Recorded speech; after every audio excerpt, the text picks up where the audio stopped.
Hello everybody and welcome to another video here on whiteboxservice.com and on YouTube if you are subscribed and following us there.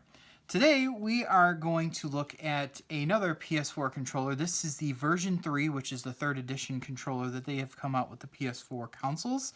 Two ways you can tell if this is an A controller or an A version controller. On the back, best way to look at it is if you're looking at the serial number. I don't know how well you can see it here on the camera. I'll try to angle it the best I can. But right here, I'll actually just do it like this. Right next to the model number, the CUHZCT1U, there's an A. And all controllers on this version will just have that letter A in between where it says wireless controller and the model number. So if you see that little A, that's that version. To disassemble and reassemble, I'll show you that. So to disassemble, easy, just like the other controllers we showed, it's just the 4 screws on the back, so we'll do that.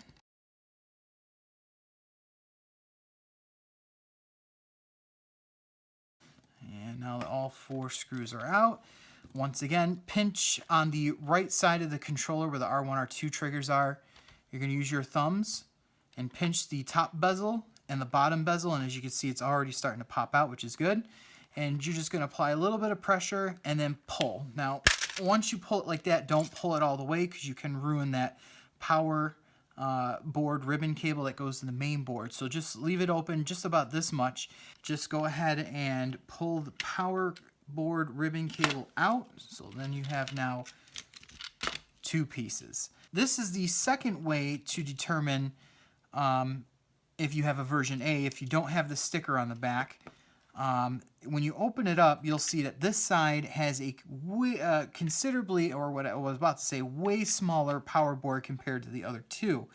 On the main board, you'll notice that it's the same size as the version 2, but if you look a little carefully in here, you can see the ribbon cable ports are coming out the sides, and when I open this up, I'll show you the reason why they're coming up on the sides. But if you see the ribbon cables from the internal touch boards coming out the sides like that, and then you see the main board sitting on top of the ribbon cable, that's another reason how you know you have a version A.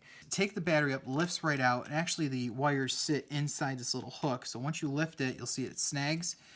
I'll just pull that around and then just pull the battery out. What we're going to do first is just remove the screw.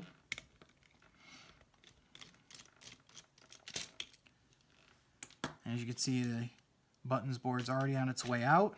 Pinch your index finger and your thumb with the thick plastic piece that's pushing it in, and then just kind of pinch it enough and just wiggle it back and forth, and it'll actually pop right out. So this is free to come out. So what I usually do, these are clipped in. Now this is another redesign, different than the other 2 controllers.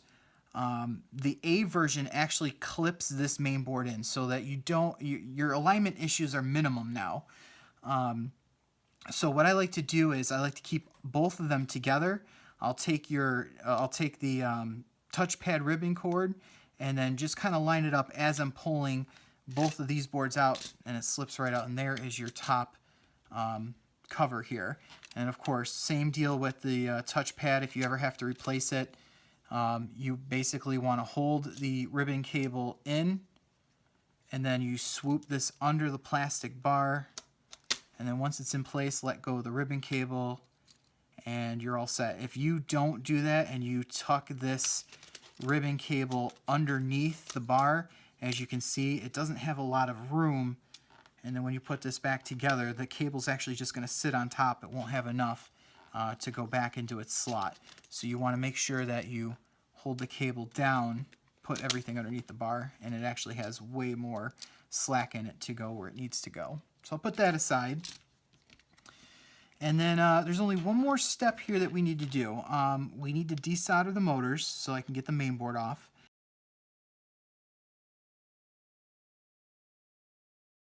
Now with that desoldered, there are 4 clips that hold this in place. Both of them are at the top, right, or like in the middle part, right underneath the triggers, and then the other 2 are right by the motors. So what I like to do is I like to start on one side. I'll start at the bottom, and it easily clips right up after you unhook one side, and then there you go. And then this is what I wanted to show you, and how you can identify if this is an A version.